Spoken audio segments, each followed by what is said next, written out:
In comic collecting, it's an incredibly rare thing to get a series of collected editions that is 100% complete and also 100% matching in style, format, and release order.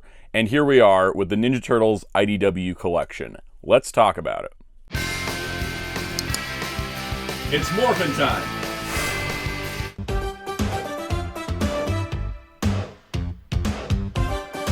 Hello, this is Soundout here, and on today's video we're discussing the Teenage Mutant Ninja Turtles IDW collection hardcovers, because with the release of Volume 18, this is a complete set of a long comic run in the same format, in the same styling, with matching spines, and do you know how rare that is? It is insanely rare for a long-running comic to actually get a complete collection like this, let alone a licensed comic. Because IDW has been doing the IDW collection for many years at this point. They started with Transformers and G.I. Joe. Those licenses expired before they ever got to finish the Transformers and G.I. Joe IDW collection. They've also been doing this with Sonic the Hedgehog, which is the other one that has a chance at being complete.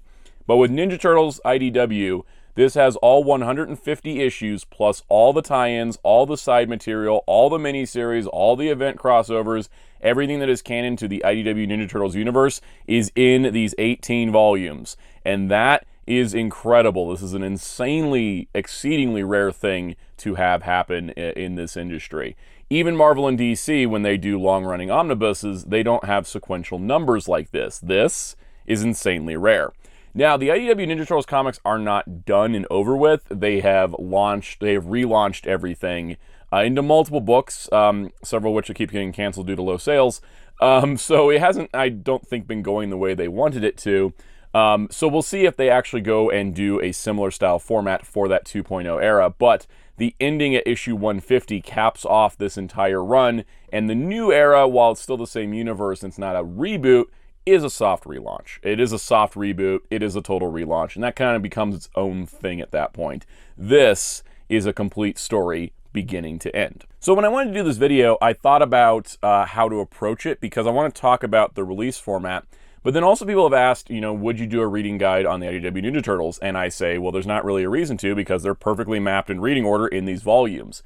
But for people reading digitally who want to know what order the issues want to go in, I figured, hey, let's do it, because all these books have table of contents pages, which I really appreciate. So this is going to be a collecting guide and also a reading guide. I'm going to talk about the format itself, how it's collected, that kind of good thing, what options are available, because hardcovers are not the only option, and we will discuss all of that. So if you enjoy this type of video, please hit the like button. It helps this video get out to more people, helps YouTube know that you want to see more videos like this, helps me know you want to see more comic videos or more Ninja Turtles videos. Actually, leave a comment down below. Are you here because of Ninja Turtles, or are you here because of comics, or are you here because of both?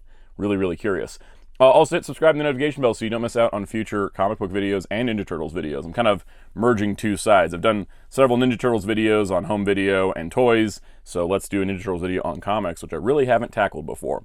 So let's get into it. We're going to go volume by volume in terms of the reading order and like the contents within, but I'm also going to do like a brief overview of what the IDW collection hardcovers are and how you can get them.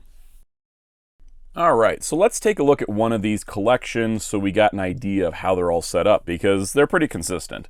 So an IDW collection hardcover, these, like I said, this kind of applies to the Sonic the Hedgehog ones as well. They all have a $60 cover price in the US, and that is the case with all 18 volumes and the source book, which is actually impressive as we go along, that price has never changed. There's some of these books that are really, really thick. And they contain, roughly, when they start, they're about 12 issues plus side material. Be like, oh, here's like the first year of the comic. It doesn't stay that way going forward, but that's just kind of the rough idea. They're pretty, substantial. Like, there is kind of, this is kind of your premium hardcover edition. They are starting to do, like, I think they're doing like a compendium style that they're calling an omnibus, which is going to be like just the main series. But these contain every canon issue to the IDW Ninja Turtles universe, and we'll go over the contents in a moment, but that's kind of the idea behind them. Now, they are larger than your standard trade paperback, so you can see there. It is your kind of standard size, oversized hardcover, your Marvel omnibus size, your DC deluxe edition size. That's kind of where they sit. You can kind of see where they stand as well. And like, for example, I think that the IDW trade paperbacks always come out first. Like, this was $20, and it's just this mini-series, which I think is a 6-issue mini-series. This is $60, and you're getting like, you know, about 3 times the page length. So it's about price value pretty fair.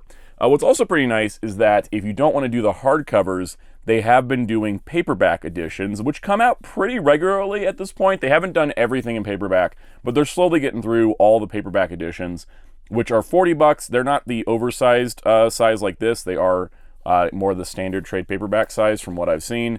They are a bit smaller, but they are $40 instead of $60, and you're getting the same exact content, same exact spine design, but in paperback. So there's plenty of options out there for people to explore. I personally love the hardcovers, and while they are $60 cover price, a lot of places put them on sale. You know, Amazon discounts them. Target will do like sales for like buy 2 get 1. That's how I picked up a few of mine. And then other, you know, local comic shops may also have some deals. You don't necessarily have to pay $60 per volume. They do go on sale pretty regularly.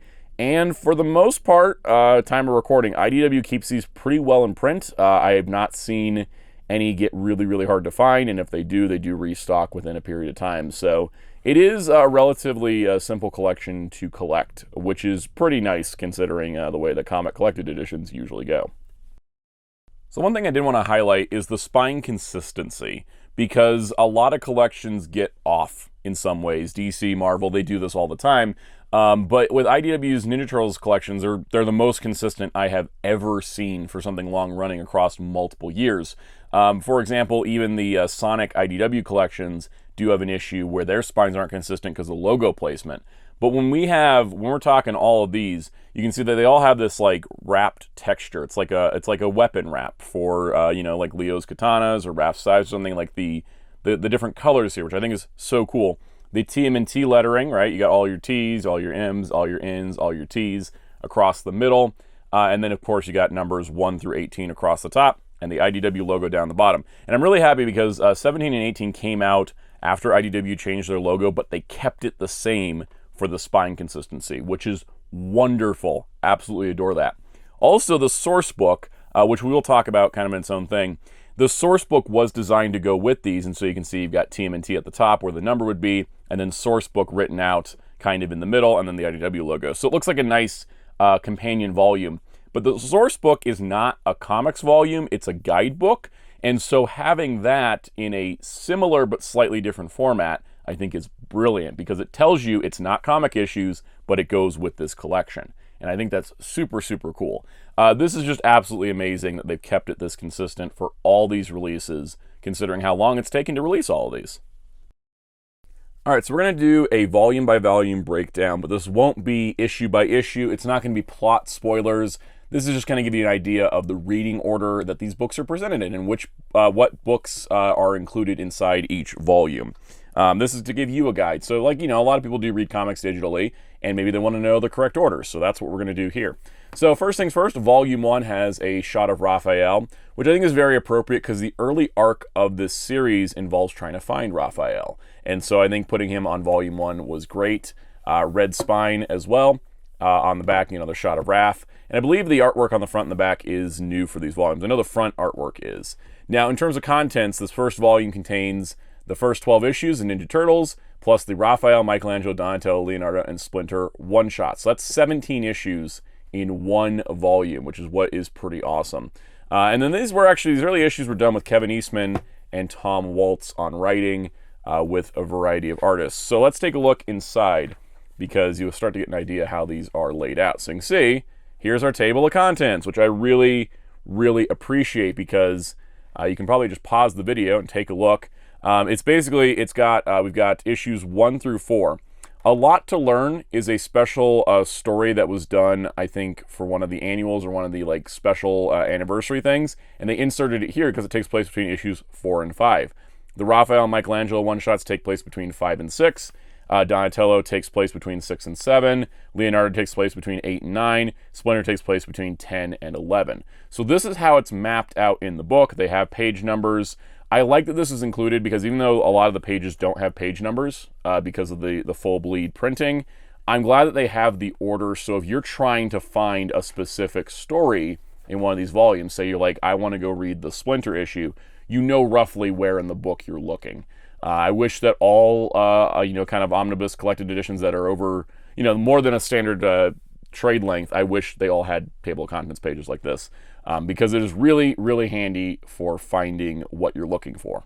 Also of note, they do have variant covers included. They're usually here, because see, this would be like a lot to learn as your chapter cover for this issue, but there'll be like a variant cover on the back of that page, that sort of thing. And in the back of the book, you will get some additional variant covers that they decide to fit in. Not every variant cover is included, because they do like a ton of variants for this series, and they did for the whole run, but they include most of the variants in these books, which is really, really nice to see. So that's basically how that works. Now, one of the coolest things about this, it gives it kind of a premium feel, is the fact that these do have sewn in ribbon bookmarks. So you don't even need to bring your own bookmark for this book. You got the sewn in ribbon that you can just place wherever you want, and it is, color coordinated to the rest of the volume, which gives it a nice high quality feel. Overall, the paper stock is nice and thick, really good glossy paper. The hardcovers themselves feel really good, and they're not at a page count that feels like the spines are going to break, because they are pretty sturdy and pretty well built. So here we have volume 2, which has Splinter on the cover. It has a gray spine, and on the back, a new piece of Splinter. And you can see that this contains issues 13 to 20, the Casey Jones, April O'Neil, Fugitoid, Krang, and Baxter Stockman microseries one-shots, and the Secret History of the Foot Clan miniseries. So a little bit less on the issue count for the main series, but you get a bunch more side material. So as we go through these, I'm going to be mostly, like I said, showing the table of contents. While we do, I'm going to talk about my personal history with the IDW Ninja Turtles comic. I read this series since issue 1. Like all the way back when it started, I think in like 2010, or is it 2011, something like that. I started reading it from issue 1. I had a pull box at my comic shop, and every month I was picking up Ninja Turtles. And I was picking up most of the side stuff, though I did miss some things. I think only until these volumes I didn't have the Baxter Stockman micro series one-shot, just had trouble finding that. But it was a really exciting time, because we had a new ongoing Ninja Turtles comic. It was under new ownership, so it was a new universe, and I was starting to read comics around that era. And I thought, cool, I'm jumping right into this. And yeah, and the series lasted like 13 years, like ongoing for 13 years in this current comics market is crazy. And I read it from issue 1 all the way to 150. So here we have volume 3 featuring Leonardo. It seemed like the pattern was going to be one turtle, one side character, one turtle, one side character, but we'll see how that breaks in a moment. This volume contained 21 to 28 of Turtles, Old Hob, Alopex, Karai, Hun, Bebop, and Rocksteady, and Shredder microseries one-shots, and the 2012 annual. So yeah, I loved the interpretation of the Turtles we had here, because it was familiar, but it was different. There was some new elements brought in, some familiar elements, and I thought it was just like one of the perfect encapsulations of what makes Ninja Turtles so great. And I just really enjoyed this run so heavily over the years. And I absolutely, I was a little bit sad when it came to an end, because of how much I did enjoy this series. This is my favorite interpretation of the Ninja Turtles, and it's so nice that there's a nice collected edition of it, because now that it's all done, I'm really tempted to go back and reread the entire thing from the beginning. Hey, look at that, we already broke format with Volume 4 being Donatello, which looks really, really nice. On the back here, we got issues 29 to 37, plus the Utrom Empire miniseries and the 2014 annual. But yeah, I just enjoyed this series a whole lot. I love the way the characters developed. I love the introduction of the other Ninja Turtles characters from the universe. I love the expansion into the space stuff, the sci-fi stuff, all the elements, even including like other elements like mythological gods and monsters.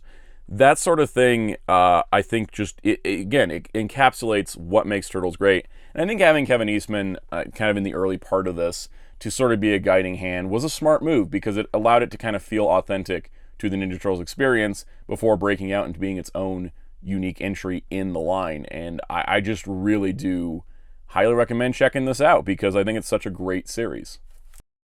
Volume 5 has April on the cover. I love what they did with April in this series. I very much, April O'Neil is one of my favorite Turtles characters for a lot of reasons. I think she kind of balances out the franchise a whole lot. So this has the Turtles in Times miniseries, 38 to 44 of the ongoing, and the TMNT Ghostbusters crossover, which I guess I need to talk about as well. But I love their version of April. I love their version of April in this series a whole lot. So this volume, like it said, contains the Turtles in Time miniseries, those issues, plus the Ghostbusters crossover. So in a weird twist of fate, The TMNT Ghostbusters, which usually crossover comics aren't canon to any particular comic or any particular world, but TMNT Ghostbusters and TMNT Ghostbusters 2 are both canon to the Ninja Turtles IDW universe and the Ghostbusters IDW universe. Now, the Ghostbusters stuff's out of print because IDW doesn't have the Ghostbusters license anymore, but they still can keep it in print here, I think because these are canon issues to the storyline. Like, they actually do affect storylines in both books, which is crazy. But it's the only time that, like, the crossovers matter. So, like, Ninja Turtles, Power Rangers, Batman, Ninja Turtles, those don't have any effect on the IDW Ninja Turtles comic. But the Ghostbusters series do, and I'm really glad they're in here because that makes it a more complete story reading experience. Volume 6, look out for Shredder. I love the Shredder design in this. I love the scarf and the way the helmet's done. Such a cool look. He's got kind of a slate gray spine to his volume. Nice artwork of him there. This contains the Mutantos miniseries, issues 45 to 50, the 2015 Free Comic Book Day issue, and the Casey and April miniseries. So you can see how much they were doing the miniseries and side stuff. It's kind of how I ended up missing some things from time to time. But, you know, they did have all these series, and you're probably like, well, are those actually important? Do they tie into stuff? They totally do. There is stuff that happens in the miniseries that are very important to the overall ongoing narrative. Also, yeah, it includes the Free Comic Book Day issues. When those Free Comic Book Day issues were new stories that were setting up future events, they included those as well, which I'm very grateful for because that is something that gets missed sometimes in collections, is important Free Comic Book Day stories. All right, Volume 7, we have Michelangelo finishing out the main 4, so Sonic fans wondering where Amy's cover is in the Sonic covers, you may have to wait till Volume 7. But we got Mikey here, looking really awesome. Nice orange spine, and a cool piece of art of him on the back. This contains issues 51 to 64 of the Ninja Turtles ongoing series. Because after issue 50, issue 50 was a big landmark, big storyline. They did their City at War, their equivalent of City at War from the Mirage series. And then after that, they kind of put a hold on the side material for a little bit. So this one is just 51 to 64, just straight issues, no extra side material, which is kind of nice. It was a nice break from all these little side stories as well. By the way, side note, I just really love the cover to 62. Big Casey Jones fan. That's one of my favorite art pieces ever done for the character right there, by Dave Watcher. This is such a cool color. I love the colors as well, and the contrast of the character.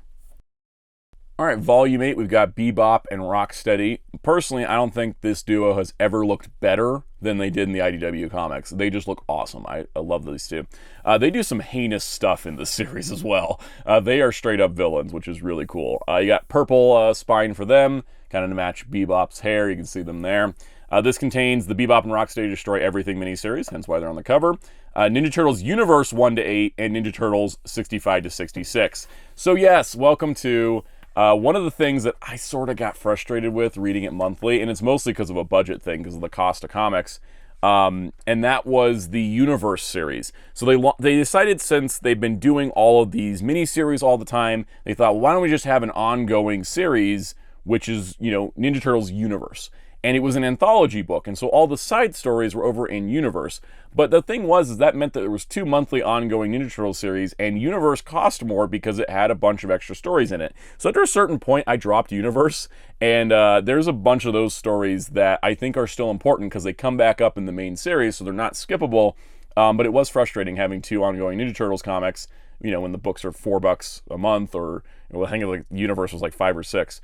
We're still at kind of that issue. They did it again with the relaunch, and it got canceled because it's too many books at once for the same brand. But that being said, Universe was done in an anthology style. So like for Universe issues 1 to 5, the Inside Out story was in the first 5 issues. You get a new chapter of it. But then the backup story would be like, here's the backup story here, 1, 2, 3, 4, 5. Those were all standalone one-shot stories in those Universe issues. So what they've done here, which I love, I absolutely love the way this is done, is that they split it up, right? So you have your solo stories as one thing, and then your connected story right here. So if you're reading it digitally, a little bit more chaotic, but yeah, they made it work in the hardcovers and the paperbacks for these collections, which I really do appreciate. Also, Bebop and Rocksteady Destroy Everything is super, super fun. All right, Volume 9, we got Slash on the cover. Nice yellow spine. It's kind of a yellow, sickly green, which I think is really, really appropriate for Slash. He also looked so cool in this. He had a great storyline as well. So it says 67 to 72 of the Ninja Turtles series, issues 9 through 15 of Universe, and the TMNT Usagi Yojimbo crossover, which Usagi Yojimbo is not a TMNT character, but he crosses over so often people think he is. But he is still owned by Stan Sakai, so this one-shot is included, which featured a crossover. Like every Ninja Turtles thing seems to have a crossover with Usagi. This was no different, and it's a pretty fun story as well. But once again, the universe stories are split up and grouped together as they should be, which I really do appreciate. That is one of the things that makes reading this series in these collections the top tier experience, in my opinion. All right, Volume 10 has Krang. I absolutely love what they did with Krang in this. I keep saying that I absolutely love what they did with the characters in this because it's my favorite Ninja Turtles adaptation, or my favorite Ninja Turtles iteration, I should say. Nice pink spine for Krang, which is really cool. Love the design on Krang. Love the character stories. So this has Universe 19 to 20, 73 to 75 of Ninja Turtles, the Dimension X miniseries, and TMNT Ghostbusters 2. So I do like that the covers correlate, right? So we got the Dimension X miniseries, which is all about Krang, and then Krang is on the cover. So you can see, once again, we got more stories from Universe. We do have another free Comic Book Day story added in. TMNT Ghostbusters 2 is included. Just is great. This is great. I have really no complaints with how they map these books. These are really, really well done. And I really do like the way that it's all put together. It is, you can see why 150 issues took more than, 18 and a half volumes. We'll talk about 18 in a bit to get collected because of all the side material. Like there's only 2 main issues of the main book in this volume because of all the side stuff going on, which is why it kind of feels like a weaved tapestry more so than just side material. Volume 11 has Casey Jones. This is a great Casey Jones art piece. He's got a black spine. I would call this black versus the gray of Splinter, the slate gray of Shredder. This is a black one. Maybe too many black spines. But, what are you going to do for Casey Jones? That's his color scheme. In the contents, we've got Universe 16 to 19 and 21 to 23, 76 to 84 of Ninja Turtles, and Macro Series Donatello. So this is an important note because we just talked about the previous one, right? Where it said it contained 19 to 20 of Universe, and 9 had contained 9 to 15 of Universe. So again, because Universe was an anthology book and it was jumping around the timeline, they moved the issues around. They weren't collecting them straight in order. Great shot of Mikey and Mondo Gecko there. They weren't putting the issues in straight order. They're putting them as the stories make sense. So stories from all those issues of Universe. And so they get mixed around. So again, the correct reading order is what you see on the table of contents page, which I think is super nice. That is something that I, again, really appreciate. It takes the work out of reading the comic. All right, Volume 12 has Old Hob on the cover. He was a new character for this series, and he's a very important character to the storyline. And he has a dark purple spine. Nice shot of him on the back. Really cool character. I wish he would get toys, because Old Hob is so interesting. So this contains Macro Series, Michelangelo and Leonardo, Universe 23 to 25, Ninja Turtles 85 to 89, and the Bebop and Rocksteady Hit the Road miniseries. So yeah, I'm kind of running out of things to talk about in terms of like the contents, but it's the contents. I think again they've done a great job. The cool part too, I think like stuff like Bebop and Rocksteady Hit the Road, it does have like a different tone and style from the main book. It's not all the same tone and style, which I think allows it to keep it fresh, interesting, it's fun. It's also dark at times. I think that the tonal balance is important in Ninja Turtles, and I think they've done a great job with this series. Volume 13 is the most significant cover, I think, because it has Jennika. Jennika is a 5th Ninja Turtle. She is a new character that was for the comics. I won't spoil how and where she comes from, but she is a new member of the team who stays as the main character of the team. And part of my frustration with the relaunch after the original IDW run wrapped is that Jennika was kind of shifted off to a side story and not part of the main story because she is a main character from this point onward. You also notice Volume 13 is a little bit thicker than the others. You got a yellow spine. It's darker than April's yellow spine because, of course, Jennika has a yellow headband. And we've got Ninja Turtles 90 to 100. 100 is a big, big deal.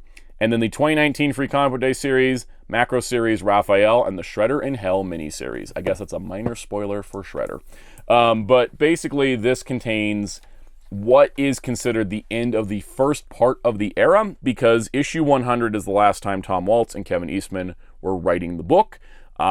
This was kind of bringing together a lot of the major storylines into this major issue 100. And the Free Comic Book Day issue was leading up to that. The major story is going alongside that. This is the major significant story points in the series, and it is kind of nice that there is a nice breakpoint between issue 100 and issue 101 in the next volume. Volume 14 has Alopex on the cover, another character that was originally created for the IDW comic, even though she has appeared in other things. We've also got a light blue spine here, and you can see we got a nice picture on the back. The interesting part to note is that the back of the back cover is no longer this slate kind of charcoaly sort of backdrop, but more a flat black. Same with the cover, because you can see we were kind of going for that kind of, again, slate charcoal sort of look. Now it's flat black, and that is the case going forward. It's to show the shift in the series. Like I said, issue 100 is a major monumental change, and so issue 101, which starts here, is a different style and tone in a lot of ways. And this is the ultimate fallout from everything that happened prior. So this contains issues 101 to 112, the 2020 annual, and the Jenica 3-issue miniseries. The Jenica miniseries is great. It's a backstory piece that goes into her character history. And so we can see here, we have all the issues contained. Now this is where Sophie Campbell starts doing a lot of the writing and some of the artwork. And I really, really like this. This is where the series sort of transitions from being very similar to other Ninja Turtles stories to doing something completely unique and new that I had not seen out of any other Ninja Turtles series to date. And I wonder if anything else will do it again. And that's what I really appreciate about the back 50 of the series, is that it really broke out of all the formulas, all the tropes that we're used to in Ninja Turtles, and gave us something new and unique. And that doesn't happen very often, and I really appreciate it when it does. All right, Volume 15 has Karai on the cover, not an original character to the IDW universe, but very important, especially in this part of the series. This is a lot thicker than the average page length. They've actually started getting thicker over time, if you can see where we are with 11 to 14 to 15, because I think they realized they were lagging really behind because of all the side material and started thickening up the volumes. But despite the thickening up of the volumes, kept that $60 price, which is really appreciated. Nice shot on the back here. We have issues 113 to 124 and Jenica 2. You can notice that Ninja Turtles universe ended prior to issue 100, which was fine. I'd rather just have a miniseries every once in a while instead of like 2 ongoing books. Also, yes, that is Toka and Razar from Secret of the Ooze, reimagined for this book. So here we got the next batch of issues. It is a lot simpler to read. Once again, though, the Jenica miniseries takes place concurrently with the main story, so there is a little bit of ordering there done, but overall pretty nice, and a volume that cracks over 400 pages. It's really cool. Volume 16 might be my favorite cover out of all of them, and it's Baxter Stockman, and it's a Mouser. And the combination of the little light in the Mouser's mouth becoming Baxter Stockman's eye is just beautiful. I think that's amazing, and I absolutely adore the way this looks. We have a dark navy blue spine for him. Nice shot of Baxter with all of his inventions as well. We can see we got issues 125 to 132, the 2021 annual, the 2022 annual, Armageddon game opening moves 1 to 2, and the 2022 Free Comic Book Day issue. This one's a little thinner than the previous volume because this is basically getting everything put in place to start the Armageddon game event. Because what they ended up doing, it's officially considered a crossover event, even though they had to add multiple miniseries to make it a crossover because there's only one Ninja Turtles. But the Armageddon game is pretty much the big culminating storyline of a lot of stuff. We had gotten a big culminating storyline with issue 100, but Armageddon game even goes further, and it's involving the Rat King and all the new lore and mythology they introduced for Rat King. So Armageddon game opening moves is part of that. 2020 annual is part of that. Free Comic Book Day issue is part of that, and those issues leading up. So now we're at a point where we're ready to go to the Armageddon game. So Volume 17, of course, has the Rat King on the cover because he is the main villain of this volume. Nice red spine, long page count here. And this contains Teen Spirit from the Ninja Turtles 40th Anniversary Celebration, which was an anthology book that had stories from like every iteration of Ninja Turtles, so it's got that included because it's part of this continuity. 133 to 137, Ninja Turtles Armageddon game The Alliance 1 to 5, and Armageddon game 1 to 6. This is not the entire Armageddon game, it is most of it, but it also has some more lead-in issues. This is most of the Armageddon game. The rest of it will be finished in volume 18. Note that there is a separate deluxe edition Armageddon game hardcover that does not slot between these. That is just for Armageddon game. There's no reason to have that in addition to the IDW collection hardcovers because all of it is contained. It's just contained more expansively in these, which is really nice considering that this is the whole point, is to have absolutely everything. And that brings us to volume 18, the final volume, which is thick as heck because once again, that's the average page count. This one is super, super thick. And that's because they wanted to make sure they got the rest of the series into this last volume because there wasn't enough to make a 19th volume without it being a lower page count. And then also you don't want to end at 19. 18's a nice even number. We have Venus on the cover. What they do with Venus in the series is different than Next Mutation. This is a really interesting character, but I can't talk about it because it's all spoilers. Very nice light blue spine here. And then a nice shot of her on the back. And you can see this contains Armageddon Game 7-8, Alliance 6, Annual 2023, Ninja Turtles 138 to 150, and Untold Destiny of the Foot Clan. So this contains absolutely everything to the end of this era of Ninja Turtles. I actually think we have multiple table of contents pages here. Now this is great because of a bunch of publishing reasons. The final issue of Armageddon Game didn't come out until the epilogue issue of Ninja Turtles that spoiled the end of Armageddon Game. So if you're reading this for the first time in these books, you're actually not going to get spoiled like everybody that was reading it on a monthly basis. So that's a positive improvement. 150 is the end of the series, and Untold Destiny of the Foot Clan is kind of like an epilogue miniseries that sort of follows up on every plot point that hadn't been followed up on in the main book. 150 is the end. It is the end of the story. The story does continue with the soft relaunch. The universe keeps moving forward, but this is the ending of this story, and it's the complete tale at that point of the Ninja Turtles for the IDW era 1.0, let's call it. And the only other book we have is the Ninja Turtles source book. This you can see you got the 4 turtles on the cover. Wish Jenica was with them. She is with them on the back, which is nice to see. They released a IDW source book as 4 large size issues, and what this is it is a guidebook to the entire IDW continuity for Ninja Turtles. This is not a required reading for this series. What this is going through chronologically, history, character by character, storyline by storyline, giving you a complete guide, a recap, it's a quick reference guide if you want to go like find out about specific characters. That's all this exists for. It's a nice companion volume. It's not necessity reading, but I do appreciate that they made it in the same style, size, and spine design to match the hardcovers as a nice companion to go with this long-running series. So I hope you enjoyed this video covering the IDW Ninja Turtles hardcovers. It is absolutely an amazing collection to have, whether in hardcover or paperback, because the paperbacks being the same contents and the same spine design means it'll look really nice when they finish the paperback collections. But shout outs to IDW for completing this line. Major credit across the board, and it looks beautiful on a shelf. It does take up a ton of room, and I am actually impressed this fit on my table here, because sometimes it doesn't always happen. But it is such an impressive collection, collecting it all over these years, and I do hope that the new stuff gets a similar format, because having everything interspliced together in continuity and reading order really makes this a great reading experience. So like I said, if you enjoyed this, hit the like button, subscribe, and notification bell if you haven't already. Leave any comments, questions, concerns down below. If you'd like to continue the conversation, you can join our Discord server in the link below. You can also join as a channel member and get perks like early access to videos and special shoutouts. Speaking of special shoutouts, let's give some to our channel members. Special shout out to all of our channel members, including Captain Tier, Spin-54, MasterBed95, Forever1000, Super Shadix Boom, Mr. Smelly Potato, James Abel, Jamie's World, Veloquince, Rabbitman, Daniel Evans, Zizu426, Common Pikachu, John Troutman, Spidey Brian, Fernando Perea, Smotlock, Lord Tatman, Henry G, Caro, Gang1, Sebastian Travez. Thank you all for your support, both viewers and members alike. If you so wish, you can find me on social media on Blue Sky and Letterboxd at Soundout12. You can also find my wonderful graphic designer on social media and Discord at DarkClaw643. And you can find Hero Club at hero-club.com for comic news, interviews, and more. And until next time, this is Soundout saying, Cowabunga!